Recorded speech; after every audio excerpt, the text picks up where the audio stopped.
सभी को नमस्कार। एक ख़ास बात करने के लिए आप सभी के बीच आया हूँ। अक्सर ऐसा होता है कि हम में से कई लोग वास्तु के बारे में, अपनी कुंडली के बारे में जानने के इच्छुक होते हैं और इस कारण वो कहीं ना कहीं YouTube के वीडियो देखते रहते हैं या फिर उसके बारे में पढ़ते रहते हैं, जानकारी लेते रहते हैं और अनुमान लगाते रहते हैं कि मेरे घर का वास्तु ऐसा है या मेरी कुंडली में ये दोष है। और ऐसी कंडीशन में वो स्वतः ही अपने घर के वास्तु को कोसते रहते हैं अथवा अपनी कुंडली में ये मानते हैं कि मेरे को तो ये वाला दोष लगा हुआ है जिसके कारण से मेरे जीवन में ये परेशानियां आती हैं, या अपने घर के वास्तु को दोष देते रहते हैं कि भाई मेरे घर के ईशान में टॉयलेट है या साउथ ईस्ट में टॉयलेट है या साउथ वेस्ट में टॉयलेट है या इस स्थान पर टॉयलेट है या इस स्थान पर गलत किचन है। यानी वो अपने वास्तु को कहीं ना कहीं कोसते रहते हैं।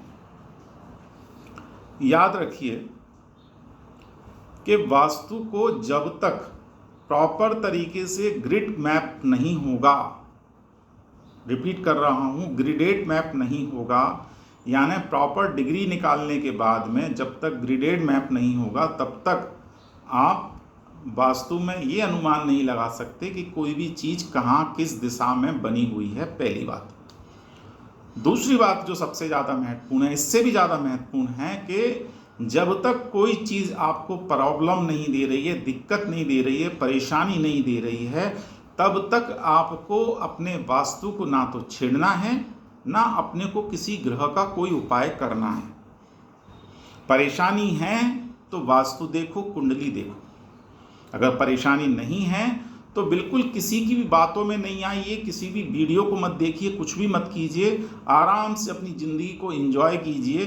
क्योंकि जिस दिन से हमें ऐसा पता लगता है कि ईशान का टॉयलेट ख़राब होता है या साउथ ईस्ट का टॉयलेट ख़राब होता है, अभी तक हमें जीवन में परेशानियां नहीं थीं, लेकिन जिस दिन से पता लगा, आपने देखा कि मेरा ईशान में है, मेरा ऐसे इस जगह पर है, आपने उस चीज़ को जो कि आपके घर में आपको लगता है कि गलत है, वो गलत हो ऐसा संभव नहीं, ऐसा ज़रूरी नहीं है, लेकिन जिस दिन से आप उसको निगेटिव एनर्जी देना शुरू कर देते हो, उस दिन से वो खराब होना शुरू हो जाती है, उस दिन से वो भी आपको निगेटिव एनर्जी देना शुरू हो जाती है।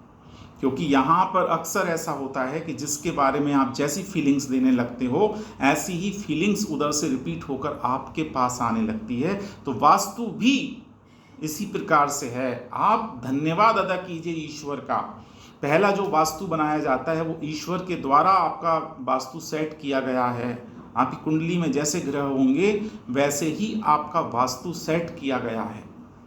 तो आप धन्यवाद अदा कीजिए कि ईश्वर ने आपको रहने के लिए छत दी है और उसमें जैसा भी है, जो भी है, वो बहुत उत्तम है। उसको उस प्रकार से मानकर आप चलिए, उसको ग्रेटिट्यूड की भावना दीजिए कि आप इस मकान में रह रहे हो, ये आपकी पितरों की कृपा है, आपके पूर्वजों की कृपा है, ईश्वर की कृपा है, स्थान देवता की कृपा है, वास्तु देवता की कृपा है कि आपको ये वास्तु मिला हुआ है जिसमें आप रह रहे हो, सुखद जीवन यापन कर रहे हो।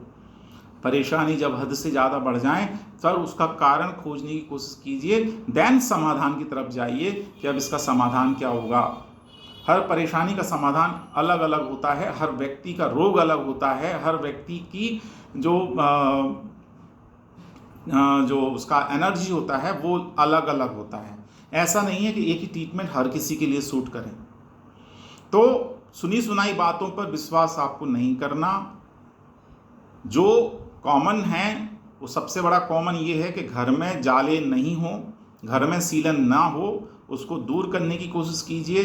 कबाड़ा आदि इकट्ठा मत होने दीजिए। अपने बेड के अंदर, पलंग के अंदर जो अपन अटाला भर देते हैं वो नहीं होना चाहिए। पुराने न्यूज़पेपर रद्दी के भाव तुरंत बेचिए। अपने बेड के नीचे आप न्यूज़पेपर लगा देते हैं, सबसे गलत है। उसके अंदर जाना कितनी निगेटिव खबरें होती हैं, तो खबरें अपना इम्पैक्ट छोड़ रही होती हैं। तो तो उन न्यूज़पेपर्स को आप फेंकिए सबसे पहले। ख़राब मोबाइल अगर घर में पड़े हुए हैं, ख़राब चार्जर अगर घर में पड़े हुए हैं, जिन चीज़ों का कोई उपयोग नहीं है, बरसों तक कोई उपयोग नहीं हुआ, ना अब उपयोग आगे होने की संभावना है, आप उन सबको घर से बाहर निकालने को फेंकिए उनको। वो किसी मतलब के नहीं है, वो सिवाय अपनी निगेटिव एनर्जी देने के कोई और काम नहीं कर रहे हैं। अपने को जो भी सामान अपने पास में है उसको तरीके से आप उसको मेंटेन कीजिए, घर में धूल इकट्ठी मत होने दीजिए, उसको प्रॉपर डस्टिंग वगैरह करते रहिए। ये काम ऐसे हैं जो कि आपको करना है। घर में 7 दिन में एक बार नमक का पोंछा आप लगवा दीजिए, थोड़ा भीमसेनी कपूर लेके आप उसको थोड़ा जलवाया कीजिए। तो ये कुछ चीज़ें ऐसी हैं जो आप कर सकते हो, जिनके कोई नेगेटिव इम्पैक्ट नहीं है, अच्छे इम्पैक्ट आपको मिलने वाले हैं। कोशिश करें आप जो भी आप शूज़ पहनते हैं, जो भी आप स्लीपर्स वगैरह पहनते हो, उस पर धूल जमी ना हो, गंदे ना हो, क्योंकि ये सब गंदे होंगे तो निश्चित रूप से समझिए कि आपका शनि जो है कहीं ना कहीं गड़बड़ करेगा। तो अपने को इन चीज़ों पे ध्यान दे सकते हैं। इस प्रकार के उपाय को तो आप ले सकते हो कि अपने को वेल मेंटेन रहना है, अपने शरीर को वेल मेंटेन रखना है, अपने शरीर की, हमारे पैरों की तरफ आपको ध्यान देना है, पैरों की एड़ियाँ वगैरह फटी ना हो, पैर अच्छे तरह से साफ सुथरे हों, इस पर आपको ध्यान देना है। ठीक है, तो अनावश्यक रूप से वास्तु को दोष देना नहीं है। जो भी चीज़ अगर परेशानी हमें है तो उस परेशानी का सॉल्यूशन ढूंढना है, पूरे शरीर का इलाज नहीं किया जाता। मेरी इस उंगली में परेशानी है तो मैं यहीं का इलाज करूंगा, ऐसा नहीं कि पूरा पेट वगैरह सब चीज़ों का इलाज करूंगा। तो परेशानी को देखकर ही इलाज किए जाते हैं, वास्तु ट्रीटमेंट वहीं किया जाता है कि परेशानी क्या आ रही है। ठीक है, तो ये बात मुझे आप लोगों से कहना थी, पहली बात। दूसरी बात है, कल सर्वप्रथम अमावस्या है, तो इस दिन निश्चित रूप से आपको अपने पूर्वजों के प्रति आभार व्यक्त करने का दिन है। आपको सिर्फ कुछ नहीं करना, अब दोनों हाथ आसमान में उठाकर एक किसी स्थान पर खड़े हो जाइए और दोनों हाथ ऊपर उठाकर आसमान में, और अपने पूर्वजों का, पितरों का ध्यान, उनका जो है उनका शुक्रिया अदा कीजिए, उनका धन्यवाद अदा कीजिए कि हे मेरे सभी पितृ, जितने भी मेरे पूर्वज हैं, मैं उन सब का धन्यवाद अदा किया कि आपके बीज का मैं अंश हूँ, आपके ही कुल का मैं अंश हूँ, और जिस प्रकार से आपका लगातार मुझे आशीर्वाद आज तक प्राप्त होता रहा है, ऐसे ही लगातार आशीर्वाद मुझे आपका प्राप्त होता रहे। मेरे पास कुछ भी नहीं है सिवाय अपनी ग्रेटिट्यूड की भावना देने के, कि मैं आपका धन्यवाद अदा करता हूँ कि आप मुझे इस पृथ्वी पर लेकर आए। ना मैं कोई क्रिया करने में सक्षम हूँ, ना मैं आपको कोई उपाय करने में सक्षम हूँ, सिर्फ इतना कर दीजिए। वो कुछ नहीं चाहते आपसे, सिर्फ आपसे चाहते हैं कि आप उनका शुक्रिया अदा करें। बस आप दोनों हाथ उठाकर उनको प्रणाम कर लीजिए और कह दीजिए कि मेरे पास तो कुछ भी नहीं है, और कर सको तो 4 पूड़ी, थोड़ी सी खीर बनाकर उनके निमित्त निकाल दीजिए और आचमन करवाकर किसी गाय को खिला दीजिए। इतना नहीं कर सकते तो गाय को हरा चारा खिला दीजिए। और संध्या काल में अपने घर के साउथ वेस्ट में अगर कोई दोष है तो नॉर्थ वेस्ट में भी आप एक दीपक आटे का बना लीजिए, चौमुखी दीपक बना लीजिए और उसको जला दीजिए पितरों के निमित्त, और हाथ जोड़ लीजिए कि आप हमें इस दुनिया में लेके आए। हम अपनी सभी पीढ़ियों का धन्यवाद अदा करते हुए आप सबको नमस्कार करते हैं। इतना मात्र से आपका, अगर कुंडली में किसी प्रकार का दोष लगा हुआ है तो वो धीरे धीरे कम होना शुरू हो जाएगा।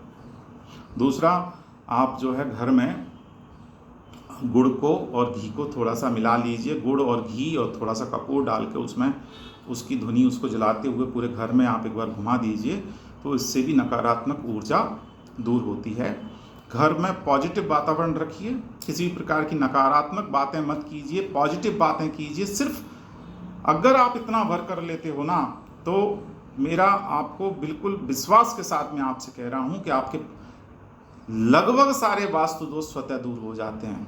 फिर भी कोई परेशानी है, तो दिक्कत है, तब फिर किसी वास्तु एक्सपर्ट से आप संपर्क कर सकते हैं और उसके बाद में अपनी परेशानी बताकर और उनसे कंसल्ट करने के बाद में ही आप किसी नतीजे पर पहुँचें। तब तक अपने किसी भी वास्तु को आप नेगेटिव एनर्जी ना दें, ना दें, ना दें।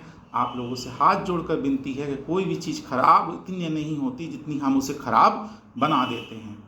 वास्तु को समझिए, जानिए, कुंडली के बारे में, ग्रहों के बारे में बिना सोचे समझे कोई उपाय मत कीजिए। क्या पता कोई चीज़ वो कुंडली के हिसाब से सेट हो, क्योंकि वास्तु भी एस्ट्रो के माध्यम से, कुंडली के माध्यम से भी देखा जाता है। कोई चीज़ हमारे लिए बहुत अच्छा इफेक्ट दे रही होती है और हम उसे गलत मान रहे होते हैं। तो ऐसा नहीं है कि हर चीज़ हर जगह पर एक ही जैसा इफेक्ट देगी। उसको समझिए, बिना किसी राय के अपने वास्तु को नेगेटिव एनर्जी मत दीजिए। आप सभी के लिए नमस्कार, धन्यवाद, जय जिनेंद्र।